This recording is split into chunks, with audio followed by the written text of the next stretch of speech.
अफगानी मंत्री ने दिल्ली के बाद देवबंद में भी लगाई महिला पत्रकारों पर बंदिश। नमस्कार, हरी भूमि टीवी पर आपका स्वागत है। भारत के दौरे पर आए अफगानिस्तान के कार्यवाहक विदेश मंत्री आमिर खान मुत्तकी का आगमन अब एक बड़ा विवाद बन चुका है। मुत्तकी ने पहले दिल्ली और अब यूपी के देवबंद में भारतीय महिला पत्रकारों की एंट्री पर बंदिश लगाकर देश की नारी शक्ति के सम्मान पर बड़ा सवाल खड़ा कर दिया है। ये घटना भारतीय मूल्यों और लोकतंत्र के सिद्धांतों पर सीधे सीधे तालिबान की मानसिकता को थोपने जैसा है। विवाद की शुरुआत शुक्रवार को दिल्ली स्थित अफगान दूतावास में हुई, जब मुत्तकी की प्रेस कॉन्फ्रेंस में चुनिंदा पुरुष पत्रकारों को ही एंट्री दी गई और एक भी महिला पत्रकार शामिल नहीं हो पाई। महिला पत्रकारों ने सोशल मीडिया पर जानबूझकर एंट्री न दिए जाने का दावा किया। उसके बाद शनिवार को मुत्तकी दिल्ली से सड़क मार्ग से यूपी के इस्लामी शिक्षा के केंद्र देवबंद पहुंचे। यहां भी महिला पत्रकारों के कवरेज पर बंदिश लगा दी गई। दारुल उमल के मीडिया प्रभारी ने महिला पत्रकारों को पर्दे में रहकर अलग बैठने को कहा। दिल्ली के बाद देवबंद में भी इस तरह की रोक यह दर्शाती है कि तालिबानी अधिकारियों की सोच भारतीय जमीन पर भी महिलाओं के प्रति कड़ा रुख अपना रही है। इस घटना पर भारतीय राजनीति में भूचाल सा आ गया है। कांग्रेस नेता प्रियंका गांधी वाड्रा ने सीधे प्रधानमंत्री मोदी से सवाल किया कि भारत में देश की कुछ सबसे सक्षम महिलाओं का अपमान कैसे होने दिया गया।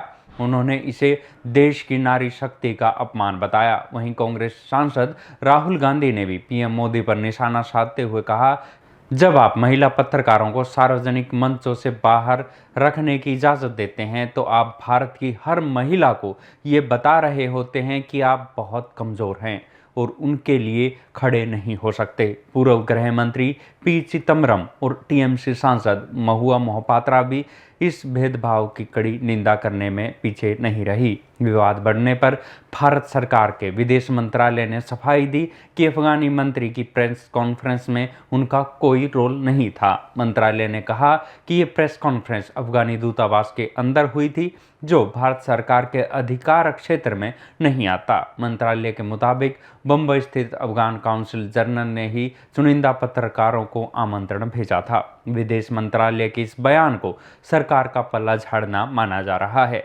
मुत्तकी के भारत दौरे पर दोहराया गया कि ये प्रतिबंध अफगानिस्तान में तालिबान शासन के तहत महिलाओं की दयनीय स्थिति को दर्शाता है। 15 अगस्त 2021 को तालिबान के सत्ता में आने के बाद से ही वहां लड़कियों के स्कूल जाने, सार्वजनिक रूप से बोलने और चेहरा दिखाने जैसे कई मौलिक अधिकारों पर प्रतिबंध लगा दिया है। भारतीय जमीन पर एक विदेशी प्रतिनिधि द्वारा इस तरह महिला पत्रकारों को बाहर रखना भारतीय संविधान में निहित समानता के अधिकार और देश के मूल मूल्यों के खिलाफ है। विपक्षी नेताओं का स्पष्ट मत है कि भारत सरकार को ऐसी भेदभावपूर्ण कार्रवाई की इजाजत नहीं होने देना चाहिए थी, भले ही ये दूतावास के अंदर हो या किसी धार्मिक शिक्षण केंद्र में। आपको बता दें कि आमिर मुत्तकी 9 से 16 अक्टूबर तक भारत के दौरे पर हैं। इस बीच उन्होंने विदेश मंत्री एस जयशंकर से द्विपक्षीय वार्ता भी की है, लेकिन ये पूरी घटना अब राजनयिक संबंधों से इतर भारतीय मीडिया की स्वतंत्रता और महिलाओं के सम्मान के लिए एक बड़ी बहस खड़ी कर गई है। ये देखना होगा कि नागरिक समाज और मीडिया इस अपमान का किस तरह से संज्ञान लेते हैं। ये घटना बताती है कि तालिबान की विचारधारा भारतीय जमीन पर भी अपने नियम थोपने की कोशिश कर रही है। इस खबर पर आपकी क्या राय है, हमें कमेंट सेक्शन में ज़रूर बताएं।